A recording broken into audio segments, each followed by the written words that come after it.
Hi, this is Robin, and this workshop will be how to make a realistic thermal imaging effect in Photoshop. Now, thermal imaging cameras, if you're not familiar with them, detect infrared radiation emitted by objects and then converts that into visible images. Those are called thermograms or heat maps. And in heat mapping, a color palette is applied to represent temperature differences. So hot areas often appear as white, yellow, or red, and colder areas appear blue, black, or purple.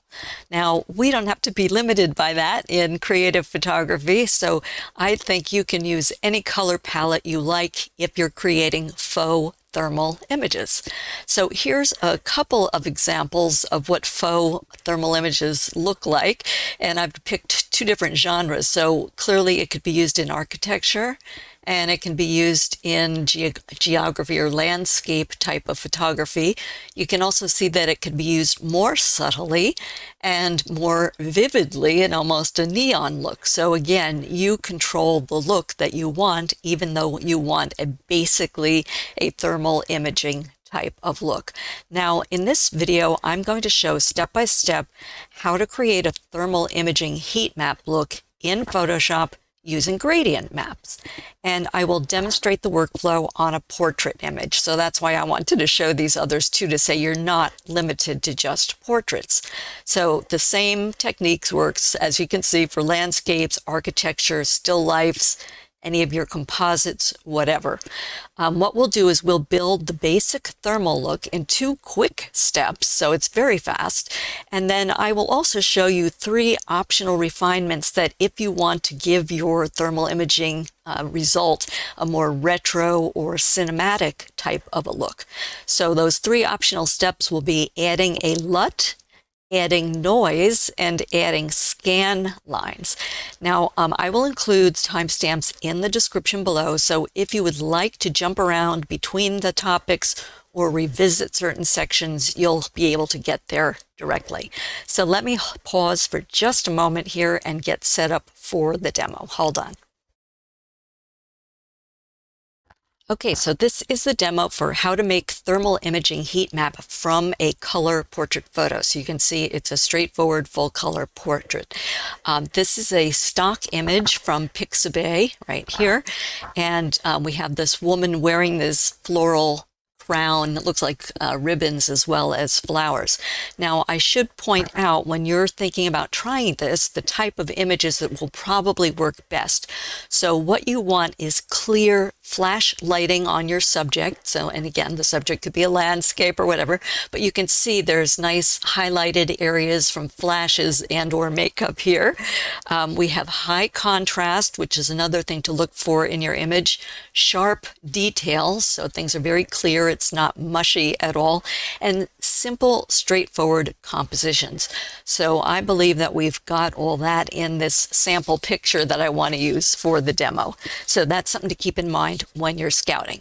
Okay, so you have gone to File and opened your image as a background layer, and we're going to duplicate it and work on a copy. So you can left click and drag to the bottom of the Layers panel to that Add New Layer icon, that box with the plus, or from your background layer, do a Control or Command J to jump up a copy. Either one will work. And if you're not familiar with my videos, my Layers panel is up here at the top, Properties panel down at the bottom, and I have my toolbar docked right, so it's convenient to use here. Okay, so as I said, this is going to be a simple 2-step workflow to get the base image. So step number 1 is convert your image to black and white. I use the black and white adjustment layer to build contrast. So bottom of the Layers panel, adjustment icon right there, adjustment layer icon. Come down to black and white, left click. Okay, and you can see as soon as we've applied that black and white adjustment layer, it immediately converts the image to black and white. And in the associated properties panel, you have all these color sliders that you can adjust the handles to add more or less contrast and more or less shift essentially the tones and where they are appearing. So I'm going to do that with this one just so you can see. There's no formula. you do it to taste on your image. So I'm going to start with the red and just work down. Watch the image rather than my numbers, since it's not a formula, and you can see what happens.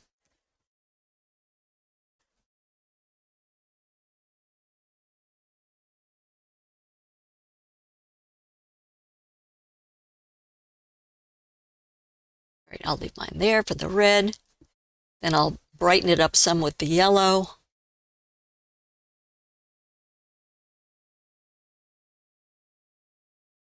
I don't want to do too much because I want that contrast.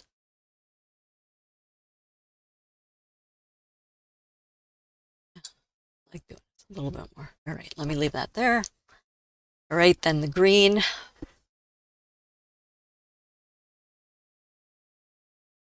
All right, you can see what's happening in our hair there. So I do that.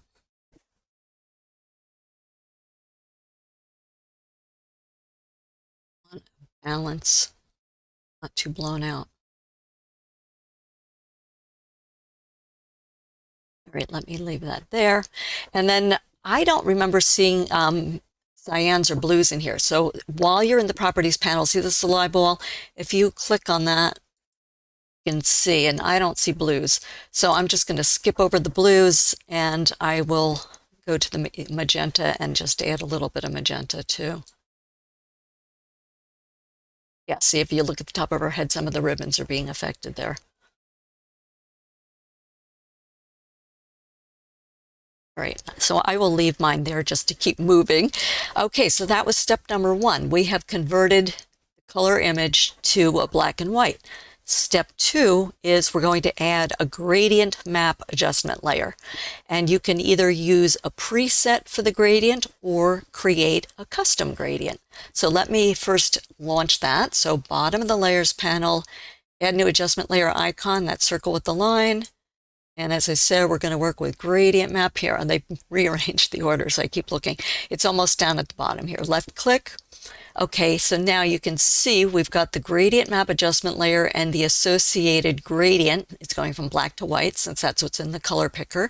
Here in the properties panel, it's made this image even a little darker. Now what I want to do is launch the gradient editor. So double click on this gradient, left click. There we go. So now we've got the gradient editor open. So as I said, there's two different ways. So let me show you approach for step number 2.1, where we work with presets. So we've got this launched. We're going to work in the top of this gradient editor box for this one. So one place to look, you can see there's a whole bunch of different gradients here, is under legacy gradients. And if you click on that little caret that's facing right, it will expand. And if we look under, so I'm just going to show a few that I like, and then you can explore others on your own time. All right, so under legacy default gradients, again, you can expand it. And I want to look at this one here that has the red in the corner, because you can see there's a full gradient of colors there. So just left click on a gradient, and it applies it. And you can see that down here at the bottom, this represents all the colors in that gradient. It's the same as that little box. So that's one kind of gradient map or thermal imaging look that you can get. All right, so let's try another one. So under color harmonies, pull this down. Here's another one that has, it starts with the cyan in the corner versus the red. So we click on that. See, so that's just a different kind of look. So as I'm saying, is you can click on different presets and see what you might like. And then let's just try one more of the presets and see what we can find here. So under color harmonies 2, here's another one. This one has more of the purples. See? So very different looks, from very vivid to more subtle. So you just can try the different presets, and there's others, under these, but I think these categories had the best kind of gradients with multiple colors. So just experiment and find one that you want if you want to work with the presets. Okay. Another option, and let me close these up.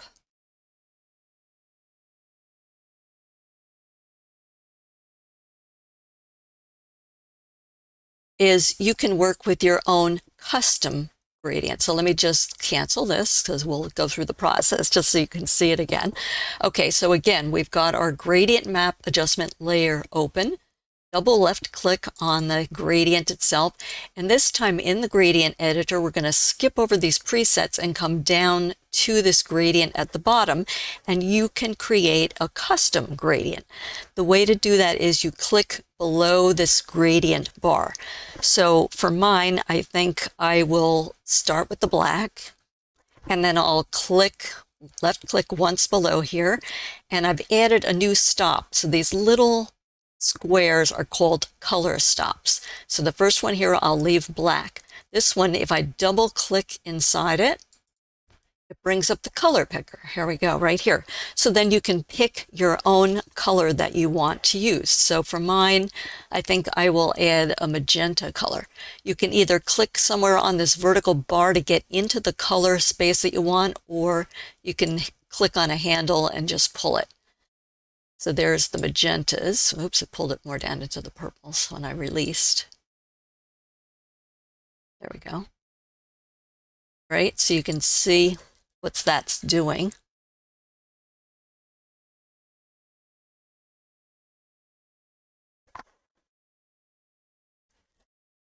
And on these color pickers, let me just point out, if you're not familiar with it, it goes from less saturated to more saturated and from lighter to darker.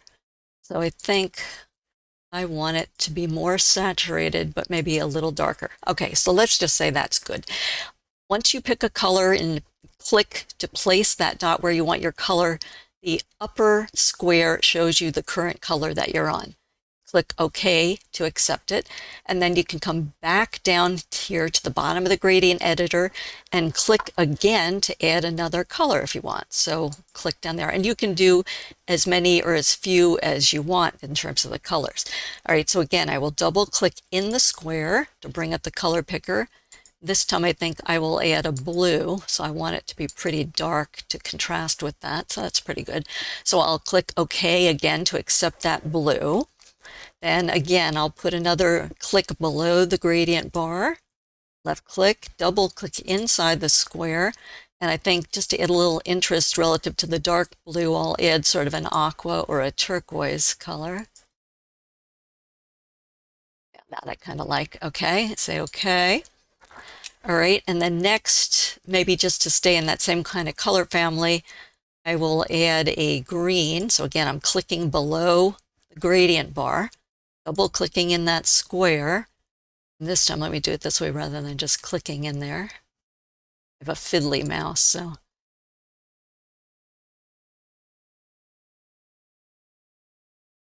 I think I'll keep it up closer to that apple green. Okay, there we go. So let's stay there. Click OK to accept that green. I'll click again below the gradient bar and double click inside the box. And this time I think I'll put a yellow in there because I think that lends itself well to the thermal imaging. Click OK. And then one more, I think I'll just do one more click down here, double click in that box in the color stop. I'll do a red. Yeah, that adds some interest to that. Let me go more saturated. Okay, and click OK to accept that. And I've got the white at the end. So now you can see down here the full spectrum of colors that I have selected. Now, one thing that you can keep in mind here is I was just clicking along as I was going, but then you can customize it further. So once you get this here, then you can single left click on any one of these color stops and drag it and watch the image. You can move it around and determine how much of any color you want in the image. Okay.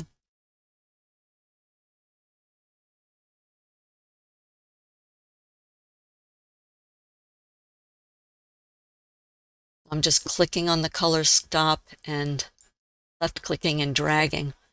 Okay, so let's say that that's okay the way it is right there, all right? So once you get your custom gradient the way you like it, you can come up right above it here where it says name, and you can name this. So it says custom right now, so I just highlighted it, and then maybe I will call this test thermal. How about that? Okay, and then once you get that named, then you can left click on new. And what it does is it puts it down at the bottom here. Okay, so that means you've created your own custom preset. So if you want to do a bunch of images in a set and use a similar kind of look, that way you have your preset, and the next time you come in, rather than having to create another custom, you can do what I did initially. You can go to the presets and you can just click on yours. Now, I don't know if you noticed here, but I have my PhotoMaker gradients right here, so I can expand that. So if I want, I can come down here to this new one, left click, and just pull it up and save it under my own collection of presets. Okay, so you can name groups and then store your presets in your own group. All right, so let's say okay and move forward and keep this as one we're going to use. So that is it. I told you it was a simple, fast two-step process, and it took longer because I showed you two different options and how to do it. So if we look at the before image and the after, we have our base thermal imaging look here in 2 steps. So that is the end of the basic thermal imaging effects workflow. But I said I would show you some optional refinement steps. So if you want to add to the base look, you can. And you can use any or all of these 3 optional refinement steps that I'm going to show you. But first thing, a quick reminder. If you are new to my channel or have not subscribed yet and want to be notified of my future monthly Photoshop workshops, please click the free subscribe button plus that bell icon that says all below this video, and you'll get a single notification from YouTube when I release new content. If you're already subscribed, there is no need to click again. You only do it one time and you are set. Also, just keep in mind for below the video, in addition to subscribing, I include links to the topic start times, any demo images I use, and pointers to related videos of mine from my channel in the description. So there's some other resources down there for you too. Okay, so now let me just pause for 1 second, and then I will move on to the 3 optional steps that you can add to this base heat image map or thermal image.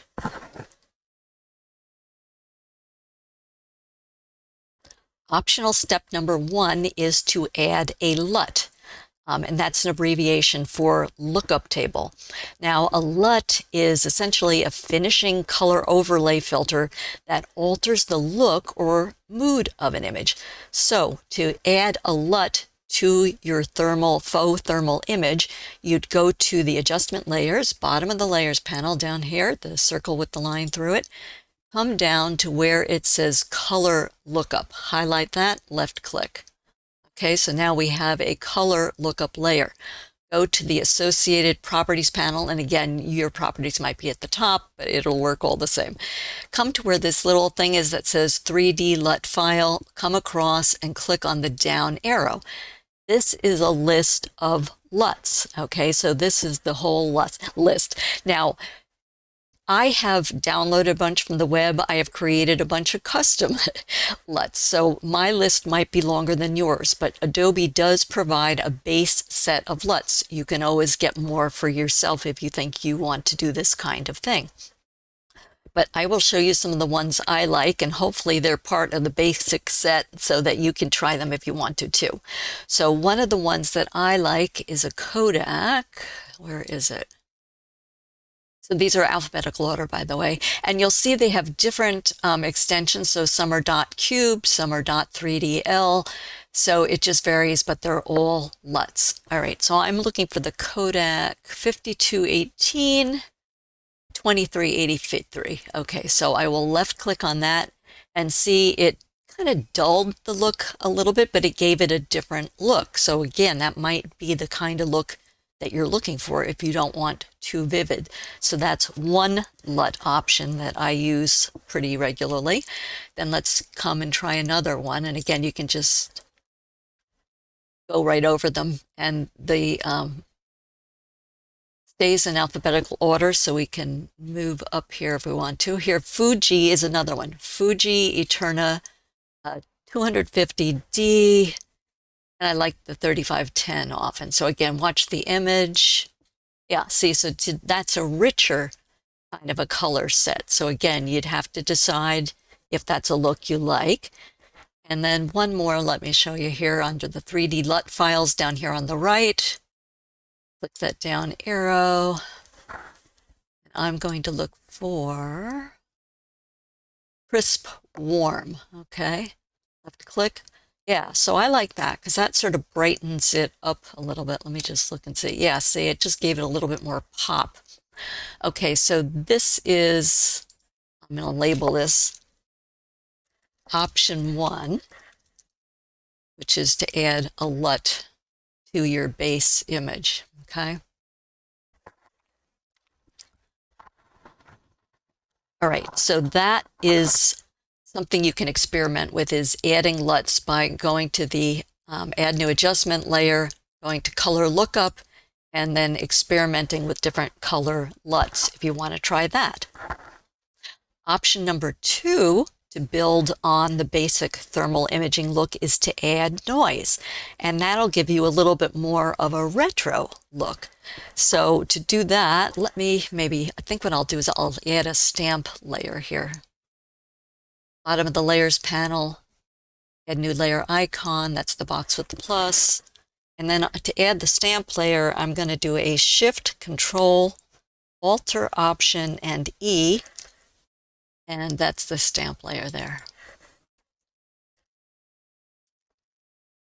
So again, on that empty layer, I did all at the same, pressing down all at the same time, Shift, Control or Command, Alt, Option, and E. And that gives you the stamp layer. All right, the next option I'm going to show you is adding noise for a retro look. So we'll go to the top of the interface and we'll go to Layer, New, come across, Layer. Okay, get the New Layer dialog box, and we want to set the mode to overlay. So click that little down arrow, come down to overlay, left click, so it becomes mode is overlay, and then that gives you the ability to fill the overlay with a neutral color, 50% gray. That's what we want to do, so left click to check that box, and we'll click OK. All right, and then we want to convert this layer to a smart object. So over in this empty area of the layer, right click, come down the menu list to where it says Convert to Smart Object, and left click. And now you know it's a smart object because you got that little icon in the lower right. And we want to add noise. So top of the interface, Filter, Noise, Add Noise. So Filter, Noise, Add Noise, left click. And we get the Add Noise dialog box. Okay, so be sure that you're set to Gaussian and monochromatic is checked on. And then you can determine the amount of noise by pulling this slider. So you can do a lot more or less depending on your taste. So I think I will maybe do more than I might normally do, but enough so that you can see in the video. All right, I'll leave mine there. All right, so again, it's not a formula. You set the amount of noise to taste, and I will left click OK to accept that. Okay, so this is option number 2 on how to build on the thermal. This is add noise. That's the retro look. Okay, and now if I zoom in a little bit, let's see if we can see where we have added the noise. Yeah, so you can see what it's doing. You look at the image and the texture and how it's affecting it. Okay, so I will leave that on. I'll just keep building. So again, as I said, these are optional steps. And you don't have to do all of them or any of them. So just pick and choose if you think you like the look. Okay, and the final option I'm going to show you to build on this thermal imaging is to add scan lines. And if you ask why, it gives the illusion of a low-resolution sensor similar to the cathode ray tube monitors from the 1980s and 90s. So it's more of a vintage look, and it also kind of looks like those lo-fi surveillance footage cameras. It kind of makes it look like the image will appear like it's from outdated thermal technology. So again, I kind of like it for the retro look of it. So to do the scan line effect, we would go up to the top of the interface to File, New, left click. Okay, we get this dialog. And what we want to do is, by the way, there's no need to do anything else to this image layer stack right now. At this point, we can just build on it. So in this new file that we're going to start, we want to set the width to 1. Oh, it's already there. Okay, I guess I was building some other ones earlier. So the width will be 1. You don't have to name it unless you want to. The height will be 2 pixels, so 1 pixel. Be sure you're on the pixel setting. I like mine on 300. I also like to have my color mode set to RGB color and 16-bit. So once you get that set, so this is a formula. So to do the scan line, use these exact numbers: 1 pixel width, 2 pixels height, okay? And click OK. All right, so now we have created that. Let me just bring this up a little bit. I don't know if you can see it on the video, but this tiny little dot right there is the file because it was so small. So I'm going to zoom in so we can see it with a Control Command plus here. All right, that's the maximum size. I've zoomed in as far as I can zoom in, like here, percent-wise, to get this. So now what I want to do is I want to use my pencil tool. Sorry, I'm going to take a quick drink here. Use my pencil tool from the toolbar. So again, my toolbar is docked right. The pencil tool looks like an outline of a pencil right here. So left click, be sure it's highlighted with the black behind it. And I want to, each of these tools has their own options or settings. And whenever you click on a tool, you see those options on the options bar across the top of the interface here. So for that pencil tool, I want to come up here and be sure that I have this set to 1 pixel. Okay, and so that's set and where it should be. I think to make it easier, I also would like to use the hard brush. So that is there, so that's good. I want to be sure the opacity is 100%, smoothing is off. So that looks like that is okay. So I can just click anywhere here on the options bar. So now what I want to do is position that pencil tool on the upper half of this rectangle. And be sure, by the way, that it's on black as the foreground color. And single click, just 1 click with that pencil. If I can get it lined up here, I'll be in great shape. There we go. So this is what you want to have. So with that vertical rectangle, you want to have the square, the black square on the top and the transparency on the bottom. Okay, so now I can close this. Well, no, sorry. Not yet. We want to define this as a pattern. So we go to the top of the interface to edit, the edit menu, come down to define pattern. Here we go. So by the way, I put colors on mine. If you're wondering what they are, just if I use them frequently, I have the color set to green. If I use it less frequently, I have it lavender. And for me, it just makes it easier to find the things that I use in these long lists rather than just a lot of typed words. So we're going to go to Edit, Define Pattern, and left click. And here we go. We get the pattern name. So what you can do is type scan lines to define this pattern that we've created, and then click OK. Now, I'm not going to do it because I already have a scan lines file saved, so I'm going to hit cancel, but you would click OK to save it. Okay, so I'll just leave this off to the side for now.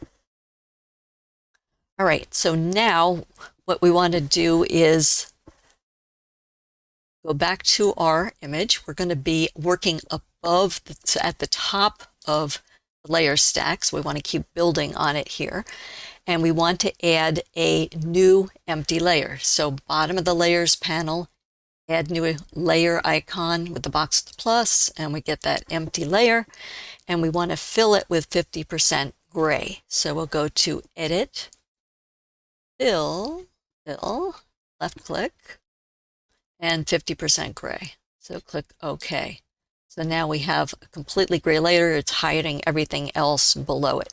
Now again, come to the right into the empty part of that layer, right click. We want to convert that to a smart object. Again, you get that icon.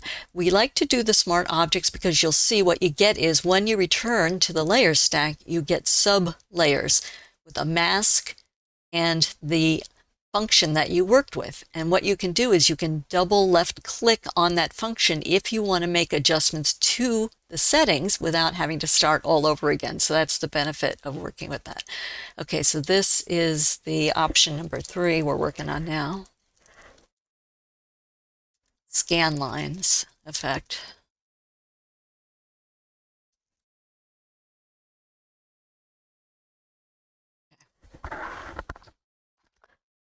All right, so now we want to go up to, again, to the top of the interface to layer, layer style. I can find it. Here we go, layer style, and then fly out to where it says pattern overlay. Here we go. So this is why I like to highlight them, just all these words. So layer style, pattern overlay, left click. Okay, and we get this layer style dialog box. So because we just created that scan lines file, in this layer style dialog box, we show that the pattern we're going to be working with is scan lines, which is what we want. It's going to be used as a pattern overlay. So then we will come over here to the different settings. You want to set your blend mode here in layer style to linear burn. So that's what we've got. Opacity 100%.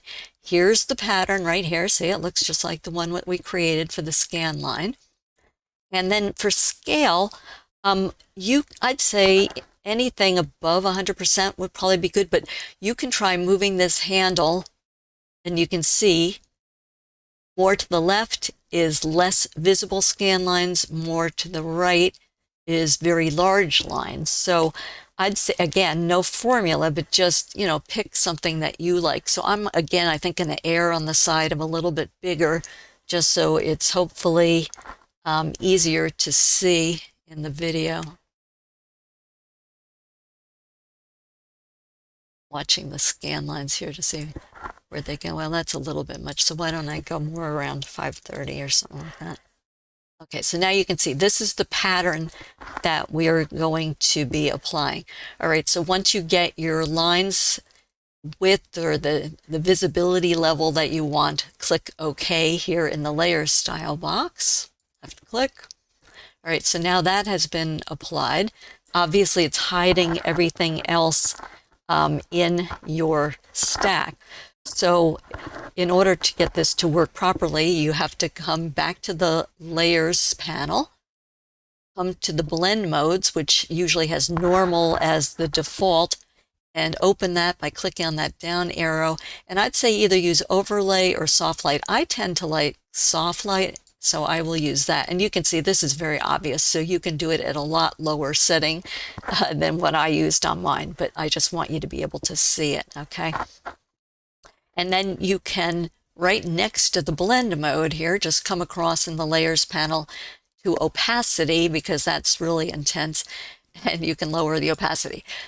2 ways to work with this. You can either click on that little down arrow and pull the handle, or you can left click and hold on the word opacity and use it in a scrubby way and just pull it down or up, depending on the direction you want to go.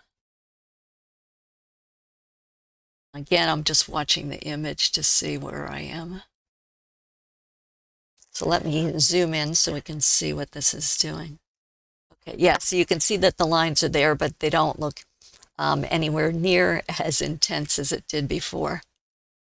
Yeah, see, so there's just the noise. There it is with the scan lines, okay? And I'll leave mine, again, a little bit more obvious so that it's easy to see it.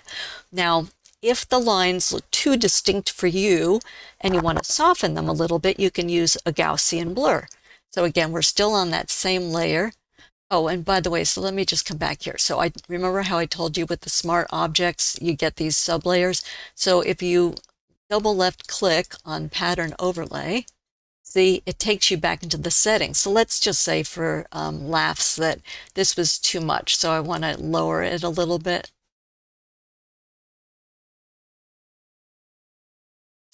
So I had what, 530 before, so let's just do 525 just to show we can change it and then click OK. All right, so that's the benefit of this smart object, is it lets you double click on whatever function was that you added, and then you can go back. But what I was saying is if these lines are too distinct, then you can add a Gaussian blur. So top of the interface, go to Filter, come down to Blur, fly out to Gaussian blur. You get the Gaussian blur dialog box, and then you can soften that up and do it to taste. I think I'll keep mine where it was pretty low there. So I have it on a half a pixel, 0.5, and then just click OK just to soften it up a little bit. Okay, so now we are at our base thermal image plus the 3 optional steps of the LUT, noise, and scan lines for a retro look. Now, you might think that this looks a little bit dark, so again, you just have to do things to taste. So bottom of the layers panel, if you want, come to the add new adjustment layer. You could add a brightness adjustment layer if you like, and just pull that handle on brightness and brighten it up a little bit if you want to. Okay, so if we come down to the bottom, we have the original picture and then the faux thermal image that we've created from the base and then those other steps. So that is the end of my demo part of this with the optional looks, adding the LUT, noise, and scan lines. So just to wrap up, in this video, I showed a really fast 2-step gradient map workflow for building a thermal heat map look in Photoshop, plus these 3 optional refinements. So adding the LUT for color shaping, adding the noise for sort of a retro look, adding the scan lines for sort of a CRT surveillance kind of a feel. So if you want to experiment some more and take this workflow and this effect and see if you can create some other things, maybe some creative things you could try is to make some surreal portraits or sci-fi environments using the thermal color, and then try to suggest emotion or interaction between subjects, okay? I have another video on my channel about the psychology of different colors, so depending on the colors you use, it can suggest different emotions, okay? So that's one way you could work with this. Another way is you could take this thermal effect and try to create surveillance-style urban scenes. You could hint at, where there's movement or density or hidden activity based on heat mapping effects and the colors that you use. You could create hybrid composites, so you could blend some of these thermal elements into otherwise realistic images. And then, I don't know, another thing you might want to try is doing some motion blur overlays. So, maybe try using the thermal color streaking, with a motion blur for an energy effect, okay? So, you could do all sorts of things. Just, I'd say, experiment with it and see what you find interesting to work with. Now, something to keep in mind is when you're doing these thermal gradient mapping looks, the thermal imaging, yeah, it looks great and kind of cool for a single image, but you could actually use it also as kind of a repeatable signature look or stylization across a series of images. So it doesn't have to just be a one-off image effect. Now, the last thing I wanted to mention is that since I used a LUT as one of my optional refinement steps in this video, you might also want to check out my earlier video on using or creating your own LUTs for color gradings. And I also had one on creating duotones. So I will include links to those in the description below the video in case you want to think about different ways to turn some of these looks into reusable or repeatable color styles. Okay, so again, I will post the topic timestamps for this video and the links to my related resources of the different ones I've mentioned in the description below. So take care and enjoy.